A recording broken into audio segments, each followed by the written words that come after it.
Peace, family. So when you normally don't have rants, okay, because you stay in or like to stay in a positive mindset, honey, this is probably not that type of video, okay? All right. Peace, family. Peace, peace, peace, peace, peace. All right. So I hope you guys are having a phenomenal day. If not, do get and understand your day is going to get better once your perception gets better. So a few minutes ago, I was here reading this book, okay, and I tell you guys all the time about this book. This is like one of the most phenomenal reads that I've been reading lately, okay,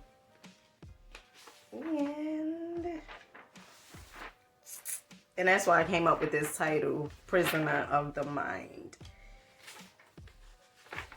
It's so funny how you could get so many different ideas based upon, you know, reading things or watching stuff or whatever like that. Honey, I can't find the page. 1 hour later. This book for the longest is The Mystic Path to Cosmic Power. It is such a phenomenal read. And I'm just going to read a passage where it says, unhappiness exists only in the mind. Every man is struggling to find something, but does not know what their something is. He even assumes mistakenly that he is struggling against something, perhaps human injustice or unlucky breaks. But beneath surface appearances, he is truly on a positive pursuit of his natural values of love, dignity, and nobility. He makes a great mistake in thinking he can regain these natural rights by attachment to and pleading with exterior attractions. Failing to perceive his kingdom of heaven within, he vainly seeks it in outer attractions. He is like a prosperous farmer standing by his wheat fields, asking strangers for grain. To make correction, here is a mighty mystical secret to ponder and practice. Learn to say silently to people and objects that attract you, no, I will not give you power over me. Okay, so this video came about. I tell you guys, you know, I share my story and I share my life, open book, right? And lately it's been the same thing. Like, all right, so lately I've been applying for jobs, okay? And I don't know if it's because my energy, far as like me really not to work for someone else, that I'm not really getting the jobs, or like me just feeling like I'ma just keep constantly doing content, because I do believe in your energy. People can feel your energy, okay? And energy is felt and is not seen, okay? Well, nowadays they have like different machines where so you can see energy. But anywho, so recently, like, I applied to places like Starbucks. I applied to even like Home Goods. So I applied to different places, and one of the interviews that I did with Home Goods, basically, I guess the guy, the hiring manager, he asked me, did I ever work on a register? And I was like, no, right? The fact of the matter, I'm scared because sometimes I be fucking people change up, right? And that experience comes from when I was about 16 years old, and I was working at a Family Dollar. And I remember this guy had gave me his money, and when he gave me the money, I had put it, you know, was putting it in a register. But you know how sometimes people will try to give you, like, say if it's 1525 or 1535, okay? And at times I'm not good at math, okay? Well, I'm not really good at math at times. Well, really not. But anywho, so he was giving me his money, and he gave me the exact change amount, and I was like, what the fuck, right? So I gave him back the wrong change, and ever since then I be thinking about that. Like, you know, I never had a job where so I worked on a register besides the Family Dollar job. And so when the hiring manager from Home Goods asked me that, I was just like, no, like I never worked on like a register. He was like, how do you feel about working on a register? And I was like, I prefer to stock stuff as opposed to that. So the whole idea and the plan was for me to get pretty much like a job where is though like a part-time job while my content and my YouTube channel and they pretty much start taking off, right?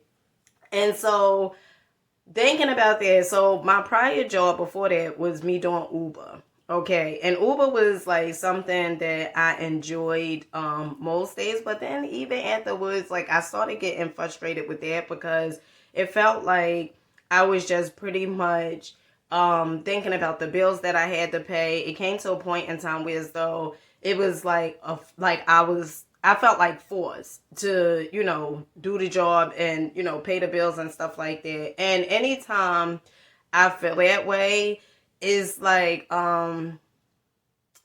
it makes me feel like I'm on this hamster wheel where as though I gotta work and just pay bills and stuff, and it's very unpleasant, and that does not sit well with my spirit. Okay.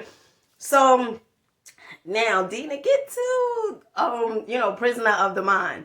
So since I haven't been driving lately, okay, I've been thinking about that since I junked my car, which was in September. I've been thinking about that, and you know, sometimes I go back and forth with myself, and I know it's like, you know, the ego, the ideas, and romanticizing about when I did have a car or when I was driving and stuff like that. And so I was thinking about that tonight, and I was also thinking about, you know, my children. So a lot of you guys know I have 4 children, and my oldest son mainly is always at his girlfriend's house, and then my oldest daughter, honey, she be MIA at times, and then I have 2 smaller children who are 5 and 7 that pretty much go to their dad's house from Thursdays until Mondays.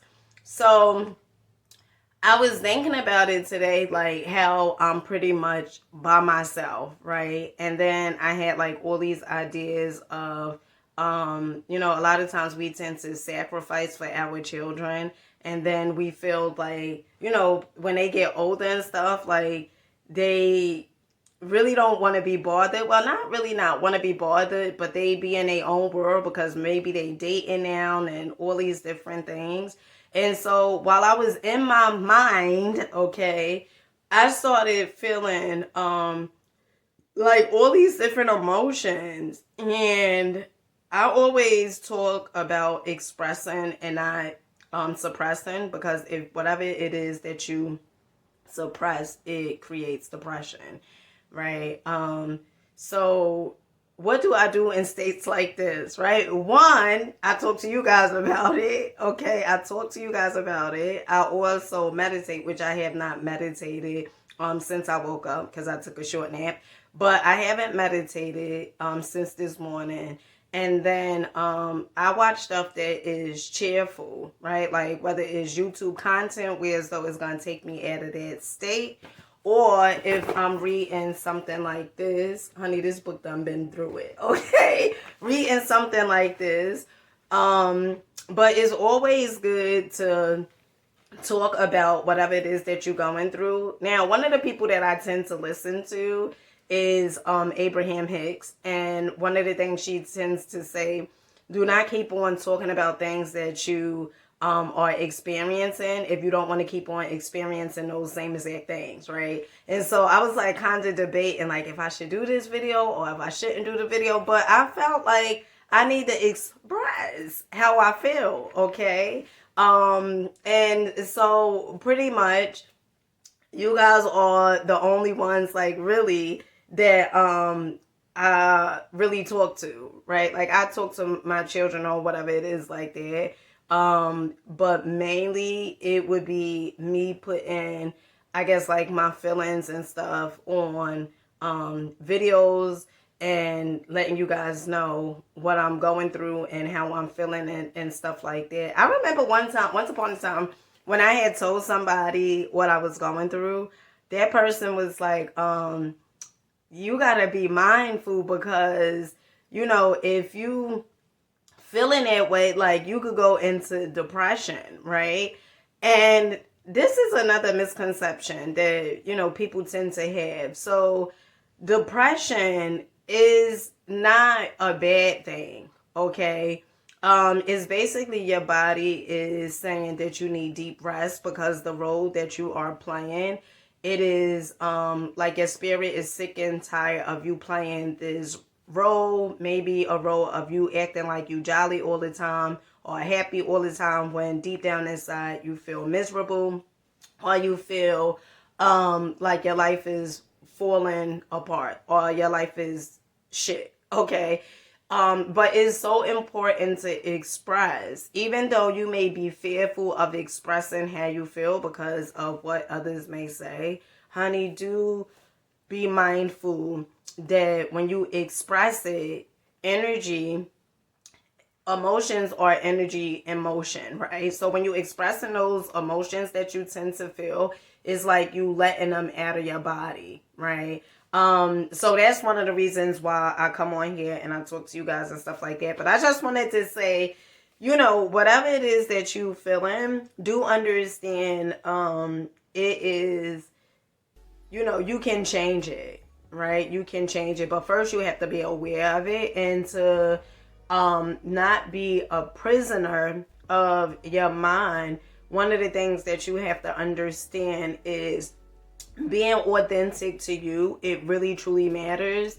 And meditation, I cannot express meditation enough. In fact, I'm gonna do a 10-minute meditation after this. But those things matter, okay? And you are not alone, okay? You're not alone. And no matter how perfect social media tends to be, or, you know, what you tend to see on social media, one of the things that I can speak from experience is it was many times where as though I would wear a smile and honey, I was dying. I was dying inside, okay? Just was dying. So with that being said, I catch you guys on the next one. Let me know what are some of the ideas that tends to go on in your mind, right? Make sure you guys comment, like, subscribe, and I catch you guys on the next one. Peace.